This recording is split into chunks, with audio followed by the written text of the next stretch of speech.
Hi നമസ്കാരം. വാസ്തുപരമായി മറ്റൊരു വീഡിയോയിലോട്ടേക്ക് എല്ലാവർക്കും വീണ്ടും സ്വാഗതം. വാസ്തുമേഖലയിൽ ഒരുപാട് തെറ്റിദ്ധാരണകളുണ്ട്. അതായത് എനിക്കും നിങ്ങൾക്കും ഒരുപാട് തെറ്റിദ്ധാരണകളുണ്ട്. അതിനൊക്കെ കൃത്യമായ വ്യക്തമായ ഉത്തരം നൽകിക്കൊണ്ട് നമ്മുടെ ആസ്ട്രൽ തങ്കച്ചൻ സാർ നമ്മോടൊപ്പം ഉണ്ട്. സാർ നമസ്കാരം.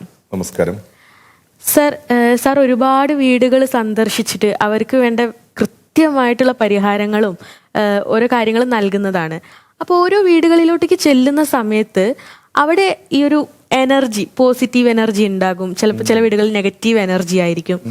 അപ്പൊ സാറിന് അത് എങ്ങനെയാണ് ഒരു വീട്ടിലോട്ടേക്ക് ചെല്ലുമ്പോൾ കയറി ചെല്ലുമ്പോൾ അത് മനസ്സിലാക്കാൻ പറ്റുന്നത് എങ്ങനെയാണ്? അതിപ്പോ ഒരുപാട് എങ്ങനെ ചോദിക്കാന്ന് വെച്ച് കഴിഞ്ഞപ്പോ നമ്മളൊരു ജോലി സ്ഥിരമായി ചെയ്തു വർഷങ്ങളായി ചെയ്യുമ്പോൾ ആ ജോലിക്കും നമുക്കൊരു ഒരു ആത്മബന്ധം ഉണ്ടാവും അല്ലെ? അതെ അതെ. ഇപ്പൊ നമ്മുടെ ഈ പോത്തീസ് അല്ലെങ്കിൽ ജയലക്ഷ്മി, ചെന്നൈയില് ചരവണ സ്റ്റോർ, അപ്പൊ ഇവിടേക്ക് കുട്ടികൾ വലിയ വിദ്യാഭ്യാസം എന്നുള്ള കുട്ടികളാണ് ആ ബില്ലിങ് ചെയ്യുന്നത്. അപ്പൊ അവരിങ്ങനെ ഒരു ക്ലോത്ത് ഇങ്ങനെ എടുത്ത് ഇങ്ങനെ കടകടകടന്ന് അടിച്ചിട്ട് കാൽക്കുലേറ്റർ ഒരു വട്ടം പോലും അവർ നോക്കുന്നില്ല, മനസ്സിലല്ലേ? അത് അവരുടെ റെഗുലർ ആയിട്ടുള്ള അതേപോലെ ഇപ്പോൾ ഡോക്ടേഴ്സ് ആയിരുന്നല്ലേ, നമ്മൾ വളരെ സീരിയസ് ആയിരിക്കും നമ്മൾ പോയി അവരോട് പ്രശ്നങ്ങൾ വന്നത്, പക്ഷെ ഡോക്ടർ ഒന്നും ശ്രദ്ധിക്കാതെ ജസ്റ്റ് അങ്ങനെ എഴുതിക്കൊണ്ടിരിക്കും. ഇതേപോലെ വർഷങ്ങളായിട്ട് വണ്ടി ഓടിക്കുന്ന ആൾക്കാരും ജോലി എല്ലാവരും അവർക്ക് അവരുടെ ഒരു ആ തൊഴിലുമായി ഒരു ആത്മബന്ധമുണ്ട്. അപ്പോ വാസ്തു രീതികളിൽ കർശനമായ ഗുരുശിഷ്യ ബന്ധത്തിലൂടെ വളർന്നു വന്ന ഒരാളാണ് ഞാൻ. അപ്പോ ഒരു വീട്ടിലോട്ട് കയറി പോകുമ്പോ ആ വീട്ടിലുള്ള അവാസ്തുവിനെ പ്രാർത്ഥിച്ചാണ് അതിനകത്തോട്ട് കയറുന്നത്. അതൊരു ഗുരുശിഷ്യ ബന്ധത്തിലൂടെ, ഒരു ഗുരു സമൃദ്ധിയിലൂടെ നമുക്ക് കിട്ടുന്ന അനുഗ്രഹങ്ങളാണതെല്ലാം. അപ്പം ഒരു വീട്ടിലോട്ട് പോകുമ്പം അവിടെ ജീവിക്കുന്ന അംഗങ്ങളെ പോലെ രഹസ്യമായി വേറൊരു വ്യക്തി കൂടെ അവിടെ ജീവിക്കുന്നു. ആ വീട്ടിന്റെ അവാസ്തു അതൊരു എനർജിയാണ്. അപ്പോ ആ വീട് എന്നെ വേഗം തിരിച്ചറിയുമെന്നാണ് എന്റെ വിശ്വാസം, അല്ലെ ഞങ്ങളുടെ വിശ്വാസം. അപ്പോ ആ വീട്ടിനോട്ട് കയറുമ്പോ ആ വീട്ടിൽ നമുക്ക് കണ്ണുകൊണ്ട് കാണാൻ കഴിയാത്ത മറ്റൊരു വ്യക്തി കൂടെ ഉണ്ട്. അതാണ് ആ വീട്ടിന്റെ അവാസ്തു. അവാസ്തുവിനോടും പെർമിഷൻ ചോദിച്ച് പ്രാർത്ഥിച്ചതാണ് അതിനകത്ത് കയറുന്നത്. അപ്പോ ആ വീട് ചില രഹസ്യങ്ങൾ വെളിപ്പെടുത്തി തരും. ഒന്ന് സ്മെല്ല്, രണ്ട് ആ വ്യക്തികളുടെ മുഖവും, അതല്ലെങ്കിൽ ആ വീട്ടിൽ ഏതെങ്കിലും ഒരു സംവിധാനത്തിൽ പൂജാ റൂമുകളുടെ ഷേപ്പ്, പിന്നെ കിച്ചൺ അതിന്റെ രീതികൾ, ഇങ്ങനെ ആ വീട്ടിനകത്ത് ഒരുപാട് സിംറ്റംസ് ഉണ്ട്. ഇതിനു പുറമെ മറ്റൊരു വിഷയം, ആ വീട്ടിൽ ഉൽപ്പാദിപ്പിക്കപ്പെടുന്ന എനർജി നമ്മുടെ ശരീരം ഐഡന്റിഫൈ ചെയ്യും. അപ്പോ ഈ ശരീരത്തിൽ എവിടെയെങ്കിലും അതിന്റെ സിംറ്റംസ് നമുക്ക് അനുഭവിക്കാൻ പറ്റും. ഇത് ആ വീട്ടിലുള്ള ആൾക്കാരെ അനുഭവിക്കുന്നുണ്ടാവും, പക്ഷേ അവർ ഇതാണ് അഡ്രസ് ചെയ്യുന്നില്ല അവര്. അപ്പം ഇതിനെ വളരെ കൂർമ്മ ബുദ്ധിയോടെ നമ്മൾ അങ്ങനെ ഒരു സിംറ്റംസിനെ കാത്തിരുന്ന് നമ്മൾ ആ വീട്ടിലോട്ട് കയറുമ്പോൾ അങ്ങനെ ഒരു ബോഡി വൈബ്രേഷനിലൂടെയും ആ വീട്ടിന്റെ നെഗറ്റീവ് എനർജി ഗുരു സാന്നിധ്യത്തിലും ഗുരു അനുഗ്രഹത്താലും അതെനിക്ക് മനസ്സിലാക്കാൻ പറ്റുന്നുണ്ട്. എനിക്കെന്നല്ല, എൻ്റെ ഫീൽഡിലുള്ള ഇതുപോലത്തെ ആൾക്കാർക്ക് ഒരുപാട് പേർക്ക്.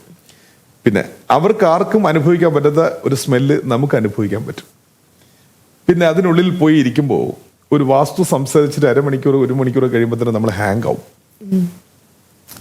ഇങ്ങനെയുള്ള ഒരുപാട് സംവിധാനങ്ങളിൽ ആ വീട്ടിന്റെ നെഗറ്റീവ് എനർജി, കൂടുതൽ ഞാൻ പോകുന്ന സ്ഥലത്തൊക്കെ നെഗറ്റീവ് എനർജിയെ കാണാൻ പോസിറ്റീവ് ആയിട്ടുള്ള വീട്ടിൽ എന്നെ വിളിക്കില്ല. എന്തെങ്കിലും പ്രശ്നം കൊണ്ടാണല്ലോ വിളിക്കുന്നത്. അപ്പം ഈ രീതികളിൽ മനസ്സിലാക്കും. പക്ഷെ ഇത് അവരോട് പറയുമ്പോൾ ഒരു പ്രയാസം ഉണ്ടാവുമല്ലോ, അപ്പൊ നമ്മളത് മനസ്സിലാക്കും. പിന്നെ ഞാൻ കുറച്ച് മുമ്പ് പറഞ്ഞ ഡിഗ്രി ബേസ്, ചില ഡിഗ്രികളിലൊക്കെ പോകുമ്പോഴത്തേക്കും വൈബ്രേറ്റ് ആവും. ആ ഡിഗ്രിയിൽ അവിടെ മാത്രം ഉൽപ്പാദിപ്പിക്കപ്പെടുന്ന അല്ലെങ്കിൽ അവിടെ പോകുമ്പോൾ ഒരു ഹാങ് ഉണ്ടാവും. ഇതിനെ വളരെ മൈന്യൂട്ടായിട്ടാണ് ഇതെല്ലാം സംഭവിക്കുക. പക്ഷെ ഒരു ജോലി എൻ്റെ ഒരു ടെക്നീഷ്യൻ എന്നുണ്ടെങ്കിൽ അതിനെ ശ്രദ്ധിച്ചായിരിക്കണം ആ ഭാഗത്ത് നടക്കേണ്ടത്. ഇങ്ങനെ ഒരു പരിധി വരെ നമുക്ക് ആ വീടിന്റെ നെഗറ്റീവ് എനർജി, ആ വീട്ടിന്റെ ഉള്ള രീതികളൊക്കെ നമുക്ക് കണ്ടുപിടിക്കാൻ പറ്റും. മനസ്സിലായില്ലേ? മനസ്സിലായി. ഓക്കെ. അപ്പം ഈ വാസ്തുവിലൂടെ നമുക്ക് ഈ രോഗങ്ങളൊക്കെ നിർണ്ണയിക്കാൻ പറ്റും. ഈ സാറിന് അങ്ങനെ പോകുമ്പോൾ പറ്റാറുണ്ടായിരുന്നോ? രോഗങ്ങളെന്ന് വെച്ച് കഴിഞ്ഞാൽ അത് ഒരു അധികം പറ്റാണ് ഇത് സംസാരിക്കുന്നത്. കാരണം വാസ്തു യോഗ്യമായ വീടുകളിലും പലർക്കും രോഗം വരാറുണ്ട്. ഇപ്പോ വാസ്തു ഇല്ലാത്ത വീട്ടിലും നമ്മൾ പ്രവചിക്കുന്നതിനേക്കാൾ വിപരീതമായി വേറൊരു അസുഖങ്ങൾ വരാറുണ്ട്. പക്ഷെ നമുക്കൊരു വാസ്തു പുരുഷനെ ബേസ് ചെയ്തപ്പോ വാസ്തു പുരുഷൻ ഒരു തെറ്റായ മനുഷ്യനാണെന്ന് ഞാൻ പറയാറുണ്ട്. അതൊരു സാങ്കല്പിക ചിത്രമാണ്. ഡോക്ടേഴ്സ് സ്കൾട്ടൻ വെച്ച് വിദ്യാർത്ഥികളെ പഠിപ്പിക്കും പോലെ നിങ്ങളുടെ വീടും നിങ്ങളെപ്പോലൊരു മനുഷ്യനാണ്, അതിന് ഇന്ന അവയവ ഭാഗങ്ങളുണ്ട്, അവിടെയൊക്കെ നിങ്ങൾ തെറ്റ് ചെയ്യുമ്പം ആ അവയവങ്ങൾ വേദനിക്കും. അതിന്റെ പാർശ്വഫലങ്ങൾ നിങ്ങൾക്ക് നിങ്ങളുടെ അവയവത്തിലൂടെ അത് ചിലപ്പം തിരിച്ചറിയേണ്ടി വരും എന്നുള്ള ഈ ക്ലാസ് സബ്ജക്റ്റ് ആണ്. പക്ഷെ വാസ്തു പുരുഷൻ എന്നുള്ളതൊരു സാങ്കല്പിക ചിത്രമാണ്. അതിന് അന്ധവിശ്വാസ രീതിയിൽ വാസ്തു പുരുഷന് ചരിഞ്ഞു കിടക്കുന്നു, വാസ്തു പുരുഷന്റെ കിടത്ത ശരിയല്ല, വാസ്തു പുരുഷനെ പ്രീതിപ്പെടുത്തണം, വാസ്തു പൂജകൾ എന്നുള്ള രീതിയിൽ അന്ധവിശ്വാസ രീതിയിൽ പലതരം ആചാരങ്ങൾ ഇപ്പോഴും നിലനിൽക്കുകയാണ്. സോ അതെല്ലാം ഒരാൾക്ക് അല്ലെങ്കിൽ മറ്റൊരാളുടെ ഉപജീവന മാർഗമായതുകൊണ്ട് അതിനെക്കുറിച്ച് ഞാൻ അവിടെ നിർത്തുന്നു. പക്ഷെ വാസ്തുഭൂതമുണ്ട്. എങ്ങനെ പഞ്ചഭൂതമുണ്ടെന്നുണ്ടെങ്കിൽ അതിന്റെ ഓപ്പോസിറ്റ് റിയാക്ഷൻ ഉണ്ടാവുമല്ലോ. ഒരു ഡേ ഒരു നൈറ്റ്, ഒരു ആണ് ഒരു പെണ്ണ്, വലത് കൈ ഇടത് കൈ, കയറ്റം ഇറക്കം, എല്ലാത്തിനും 360 ആകുമ്പോൾ ഓപ്പോസിറ്റ് ഉണ്ടാവും. അപ്പം 5 ഗുഡ് എലമെന്റ് ഉണ്ടെങ്കിൽ അതിന് എതിരായി ബാഡ് എലമെന്റ് ഉണ്ടായിരിക്കും. അപ്പൊ വാസ്തുഭൂതം എന്നുണ്ടെങ്കിൽ പഞ്ചഭൂതങ്ങളുണ്ടെങ്കിൽ അതിനെതിരെ ഒരു വാസ്തുഭൂതമുണ്ട്. അതാണ് ഞാൻ കുറച്ചു മുമ്പ് പറഞ്ഞ അദൃശ്യമായ ഒരു ശക്തി. ഈ ശക്തി ഒരു വ്യക്തിയെ പോലെ ആ വീട്ടിൽ ജീവിക്കും. അപ്പോ അവിടെ നമ്മൾ എടുക്കുമ്പോൾ അസുഖ രീതികൾ ഇപ്പൊ നമ്മൾ നോക്കുമ്പോൾ ഇപ്പൊ ഡിഗ്രി ബേസിൽ തന്നെ വായുവ്യം ഫോൾട്ട് എന്നുള്ളത് ശരിക്കും പറഞ്ഞാൽ നമ്മുടെ കാലിനെ കുറിക്കുന്ന എന്തായിരിക്കും വായുവ്യം. അതിന്റെ കറക്റ്റായിട്ട് നമ്മൾ നോക്കുകയാണെങ്കിൽ ഒരു 292 ഡിഗ്രി തൊട്ട് 292 to 315 337 ഡിഗ്രി വരെ, അതായത് പടിഞ്ഞാറ് വായുവ്യ ഉഗ്രം തൊട്ട് വടക്ക് വായുവ്യ ഉഗ്ര നീചം വരെ, ഇത് പ്രോപ്പർ വായുവ്യത്തിൽ തെറ്റ് ചെയ്യുന്ന വീടുകളിൽ അരയ്ക്ക് താഴെ പ്രശ്നങ്ങളുണ്ടാവും. അത് വാദമാവാം, അതല്ലെങ്കിൽ ഏതെങ്കിലും തരത്തിൽ തേയ്മാനങ്ങൾ, കാലിന് താഴെ പ്രശ്നമൊന്നും വയ്ക്കാം. 100% അവിടെ ഉണ്ടാവണമെന്നല്ല. പക്ഷെ വാസ്തു രീതികളിൽ വാസ്തു തെറ്റ് ചെയ്യുന്ന സ്ഥലങ്ങളിൽ മറ്റു പ്രതിവിധികൾ ഓപ്പോസിറ്റ് ഒരുപാട് വാസ്തു പ്രശ്നങ്ങളുണ്ട് എന്നുണ്ടെങ്കിലും അവരുടെ ദശ സംവിധാനങ്ങളെല്ലാം അവർക്ക് കാലം മോശമാണെന്നുണ്ടെങ്കിൽ ഇതെല്ലാം അവരെ വേഗം എഫക്റ്റ് ചെയ്യും. അതേപോലെ അവിടെ മറഞ്ഞിരിക്കുന്ന വേറൊരു ശരീരഭാഗങ്ങളുണ്ട്, ഹൃദയം. വായുവ്യവും ഹൃദയവുമായി ഒരുപാട് ബന്ധമുണ്ട്. കൂടുതൽ ഞാൻ പറഞ്ഞിട്ടില്ലേ, ഈ വായുവ്യ വീടിന്റെ മുകളിൽ കറക്റ്റ് വായു വീടിന്റെ മുകളിൽ 337 ഡിഗ്രി കറക്റ്റ് അതിനുള്ളിൽ ആ നീചത്തിനുള്ളിൽ മേളിൽ അപ്പർ ടാങ്ക് വെച്ചിരിക്കുന്ന ആൾക്കാരുണ്ട്. വാട്ടർ ടാങ്കിന്റെ അപ്പർ വാട്ടർ ടാങ്കില്ലേ, ആ വാട്ടർ ടാങ്ക് കന്നിമൂല ഗാലിയായി കിടക്കുകയും വായുവ്യത്തിൽ മാത്രം വലിയ ഭാരമേറിയ 1000-2000 ലിറ്ററിന്റെ ടാങ്ക് വെച്ച് വാട്ടർ ടാങ്ക് വയ്ക്കുന്ന അപ്പർ ടാങ്ക് വയ്ക്കുന്ന വീടുകളിൽ കൂടുതലും ഹൃദയാഘാതങ്ങളുണ്ടാവും. അതല്ലെങ്കിൽ ഹൃദയ സംബന്ധമായ അസുഖങ്ങൾ അവർക്ക് വിധേയപ്പെട്ടുകൊണ്ടിരിക്കും. അപ്പൊ കാലിനെ മാത്രമല്ല വായുവ്യത്തിൽ നമ്മൾ എടുക്കേണ്ടത്, ഹൃദയത്തിനെ കൂടെ എടുക്കണം. പക്ഷെ അതേ പരിസരത്തുള്ള മാറുണ്ടല്ലോ, ഇത് ആഗ്നേയത്തിൽ വരണം. കറക്റ്റ് നമ്മൾ നോക്കുകയാണെങ്കിൽ 112 മുതൽ 135 ഡിഗ്രി വരെ ആഗ്നേയത്തിൽ കുഴികൾ, ഈർപ്പമാർന്ന കുഴികൾ 3 അടിക്ക് താഴെ 24/7 അവിടെ വെള്ളം കെട്ടിക്കിടക്കുന്ന ഒരു സംവിധാനം, അതാണ് സെപ്റ്റി ടാങ്ക്. 24/7 അവിടെ വെള്ളം ഉണ്ടാവും. കിണർ 24/7 അവിടെ വെള്ളം ഉണ്ടാവും. വാഴക്കൂട്ടങ്ങൾ പോലും പണ്ടങ്ങാണ്ട് ഞാൻ പറഞ്ഞു വലിയ വിവാദമായ ഒരു വീഡിയോ ആണ്. വാഴ ഒന്നിന് പിറകെ വളർന്ന ഒരു 3-4 വർഷം കൊണ്ട് അവിടെ വലിയൊരു വാഴക്കൂട്ടം ഉണ്ടാവുന്നു. ആ പരിസരം മുഴുവനും ജലസാന്നിധ്യം ഉണ്ടാവുന്നു. ഒരു വാഴ എന്നുള്ളത് നിറച്ചു വെള്ളമാണ് അതിന്റെ.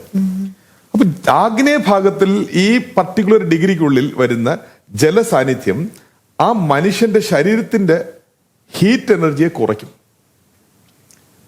അപ്പോ അത് മാറിനെ കുറിക്കുന്ന സ്ഥലവും സ്ത്രീയെ കുറിക്കുന്ന സ്ഥാനവും ആയതുകൊണ്ട് ബ്രസ്റ്റ് ക്യാൻസർ ആഗ്നേയ നീചഭാഗത്തിൽ ജലസാന്നിധ്യം പോലത്തെ ഇപ്പൊ ഞാൻ കുറച്ച് മുമ്പേ പറഞ്ഞ സംവിധാനങ്ങളുണ്ടെങ്കിൽ കൂടുതൽ സാധ്യത ബ്രസ്റ്റ് ക്യാൻസർ.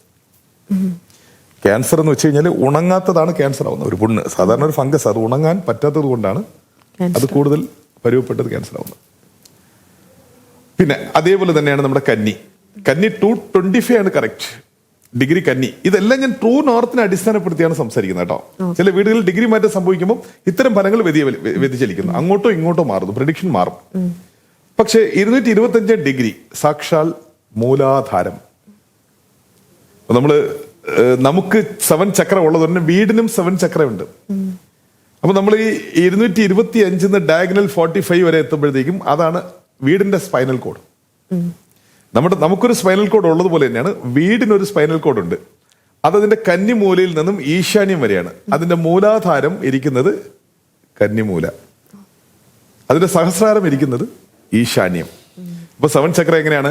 മൂലാധാരം, സ്വാധിഷ്ഠാനം, മണിപ്പൂരകം, അനാഗതം, വിശുദ്ധ, ആഗ്ന, സഹസ്രാരം പോലെ തന്നെയാണ് ഇതിന്റെ 6 പാർട്ട് വീട്ടിനുള്ളിലുണ്ട്. അത് നമ്മളിപ്പോ നോക്കുമ്പോൾ ശരീരഭാഗമാണെങ്കിൽ നമ്മുടെ L5 വരുന്നില്ലേ, സ്പൈനൽ, ഈ L5 സെറ്റ് ഇതെല്ലാം കന്നിമൂല ബന്ധപ്പെടുന്ന സംവിധാനമാണ്. കന്നിമൂലയിൽ ഫോൾട്ട് ഉണ്ടെങ്കിൽ ഡിസ്ക്, യോനി സംബന്ധമായ വിഷയങ്ങളെല്ലാം ഈ കന്നിമൂലയിൽ കുടുങ്ങിയിരിക്കുന്നു. അപ്പൊ യോനി സംബന്ധമാകുമ്പോൾ തന്നെ പുത്രഭാഗ്യവും അതുമായിട്ട് കണക്ട് ആവുന്നു. മനസ്സിലായില്ലേ? അവിടെ സംഭരണം, അവിടെയാണ് ശേഖരിക്കുന്നത്. സ്ത്രീക്കായിരുന്നാലും പുരുഷനായിരുന്നാലും കന്നിമൂല ഒരു സംഭരണമാണ്. അപ്പൊ അത് ശരീരഭാഗത്തിൽ L5 വരുന്നു എന്നുണ്ടെങ്കിലും അതിന് മൂലാധാരം എന്നുള്ളൊരു സംവിധാനമുണ്ട്. നമ്മുടെ 7 ചക്രയിൽ മൂലാധാരവും സ്വാധിഷ്ഠാനവും നമ്മൾ അതിനകത്ത് വയ്ക്കാം. 7 ചക്രയുടെ മൂലാധാരവും സ്വാധിഷ്ഠാനവും വയ്ക്കുമ്പോൾ തന്നെയാണ് അതിന്റെ ആ ഡയഗണൽ വയ്ക്കേണ്ടത്. ഈ 1ാം ചക്രവും 2ാം ചക്രവും ഈ കന്നി മൂലയിൽ വയ്ക്കാം. ഡയഗണൽ ത്രൂ നോർത്ത് ഈസ്റ്റ് പോകുമ്പോൾ അതിന്റെ ഡയഗണൽ ബേസിൽ സെക്കൻഡ് 2ാമത്തെ സ്ഥാനം നിങ്ങൾക്ക് മണിപ്പൂരവും അനാഹതവും വയ്ക്കാം. മണിപ്പൂരവും അനാഹതവും അതിനകത്തോട്ട് വയ്ക്കാം. അത് കഴിഞ്ഞ് അടുത്ത് ഈശാന്യ ചതുരം, ഇത് 2 കന്നി ചതുരമാണ്. 1 2 3 4 4 ചക്ര, ഇത് കന്നി ചതുരത്തിൽ അടങ്ങുന്നു. അടുത്ത് ഈശാന്യ ചതുരത്തിൽ വരുന്ന ചക്ര 3 ചക്ര വരും ബാക്കി. അതായത് 5 6 എന്നുള്ള വിശുദ്ധയും ആഗ്നയും വരുന്നത് കറക്റ്റ് ആയിട്ട് നമ്മുടെ ഈശാന്യ ചതുരത്തിലോട്ട് വരും. 7ാമത്തെ ചക്ര സഹസ്രാരം, അത് ഈശാന്യം സാക്ഷാത് തല. അപ്പൊ ഇതിൽ ഓരോന്നും ഓരോ ശബ്ദങ്ങളാണ്. മനസ്സിലല്ലേ? ഇപ്പൊ നമ്മൾ അതിന്റെ ശബ്ദം വരുമ്പോൾ തന്നെ നമുക്ക് ഓരോന്നിനും ലം വം രം യം ഹം ഓം ഹം ഇല്ലേ, ഹം ആ സഹസ്രാരം സാക്ഷാൽ ഈശാന്യം. സോ ഇതൊരു ക്ലാസ് സബ്ജക്റ്റ് ആണ്. ഇപ്പം ഒരു വീടിന്റെ വാസ്തു കണ്ട് അവരുടെ അസുഖങ്ങൾ നിർണ്ണയിക്കാൻ പറ്റുമോ എന്ന് ചോദിക്കുമ്പോൾ ഒരു വാസ്തു രീതികളിൽ നമുക്ക് ഈ രീതികളിൽ സഞ്ചരിക്കാം. മനസ്സിലായി? അപ്പോൾ ഒരു മനുഷ്യന്റെ ശരീരം പോലെ തന്നെയാണ് ഒരു വീടിന്റെ ഘടനയും. നമ്മുടെ വീടിന് മനുഷ്യന്റെ ശരീരമായി കൂട്ടി യോജിപ്പിച്ചുകൊണ്ട് അവിടെ ഫോൾട്ട് ഉണ്ട് എന്നുണ്ടെങ്കിൽ ആ വീട്ടിലുള്ള ആർക്കെങ്കിലും ആ ഫോൾട്ട് ഉണ്ടാകാമോ എന്ന് എനിക്ക് ധൈര്യമായി ചോദിക്കാം. പക്ഷെ ചില വീടുകളിൽ ഇതിൽ നിന്ന് വ്യത്യസ്തമായി ഞാൻ പറഞ്ഞില്ല, ഇതെല്ലാം ഒരു വീട്ടിൽ അവർക്ക് മറ്റു വാസ്തു വീടുകളുണ്ടാവും, ഓഫീസ് വാസ്തു ആയിരിക്കാം. മനസ്സിലായില്ലേ? അല്ലെങ്കിൽ അവരുടെ ദശാഭുക്തികൾ ഏതെങ്കിലും തരത്തിൽ ഒരു നല്ല രീതിയിൽ ഒരു നല്ല ഗ്രഹ സാന്നിധ്യം അവർക്ക് ഉണ്ടായിരിക്കാം. ഞാൻ ഇപ്പൊ കുറച്ചും പറഞ്ഞില്ല, സാക്ഷാൽ ശനിയിൽ കഷ്ടപ്പെടുന്നവരാണ്, ഇപ്പം ജന്മശനിയിൽ കഷ്ടപ്പെടുന്നവരാണ് മീനരാശിക്കാര് അല്ലെ, അഷ്ടമശനിയിൽ കഷ്ടപ്പെടുന്നവരാണ് സിംഹരാശിക്കാർ, മീൻസ് സിംഹം. പക്ഷേ മീനരാശിക്കാർ അതേ ശനിയിൽ നിന്ന് ഒരു അല്പം റിലീഫ് ആയിട്ടുണ്ട് ഇപ്പം. കാരണം കർക്കിടകത്തിലിരുന്ന് വേടൻ തന്റെ 9ാം നോട്ടത്തിൽ ആര് നോക്കുന്നു? മീനത്തിൽ നോക്കുമ്പോൾ ശുഭപാർവ, ശുഭനോട്ടത്താൽ അവിടുത്തെ ആ ഒരു ടൈറ്റ്നെസ് റിലീഫ് ആവുന്നു. ഇതേപോലെ ദിശകളും ഗ്രഹസാന്നിധ്യങ്ങളും വെച്ച് ചില ആൾക്കാർ ഒരു അല്പകാലം പിടിച്ചു. പക്ഷെ ഒരു വ്യാഴവട്ടം 12 വർഷത്തിനുള്ളിൽ അവർക്ക് വാസ്തുദോഷമുള്ള വീട്ടിന്റെ ആഫ്റ്റർ എഫക്റ്റ് അനുഭവിക്കേണ്ടിയിരിക്കും. അതാണ് ഞാൻ പറഞ്ഞത്, ചില വീടുകൾ പാമ്പ് പോലെയും പെരുമ്പാമ്പ് പോലെയാണെന്ന് പറഞ്ഞില്ല. അതുകൊണ്ട് ഒരു വാസ്തുവിൽ ഒളിഞ്ഞിരിക്കുന്ന രഹസ്യങ്ങളെ കാത്തിരുന്ന് അനുഭവിക്കുന്നതിനേക്കാൾ നല്ലത്, എത്രയോ ജീവിതത്തിൽ നമ്മൾ ഒരുപാട് ചെലവുകൾ ചെയ്യുന്നു, ഒരുപാട് കാശ് നമ്മൾ പല രീതിയിൽ ചെലവാക്കുന്നു. വാസ്തുവിന് വേണ്ടി നിങ്ങൾക്കും ചിന്തിക്കാം, ഒരല്പം വാസ്തു രീതികൾ നിങ്ങളുടെ ഭവനങ്ങളെ മാറ്റി அமைക്കാം. ഇന്നത്തെ വീഡിയോയുടെ അവസാനിപ്പിക്കുകയാണ്. നിങ്ങളുടെ ചോദ്യങ്ങൾക്കുള്ള ഉത്തരം ലഭിച്ചെന്ന് വിചാരിക്കുന്നു. ഇതുപോലെ സംശയങ്ങൾ എന്തുണ്ടെങ്കിലും നിങ്ങൾക്ക് സാറിനെ ഡയറക്റ്റായിട്ട് കോൾ ചെയ്ത് തന്നെ ബന്ധപ്പെട്ട് ചോദിക്കാം. ഇതുപോലുള്ള കൂടുതൽ വീഡിയോസിനായി ചാനൽ സബ്സ്ക്രൈബ് ചെയ്ത് കാണുക. മറ്റൊരു വീഡിയോയ്ക്ക് വേണ്ടിയിട്ട് നമുക്ക് വീണ്ടും കാത്തിരിക്കാം. താങ്ക്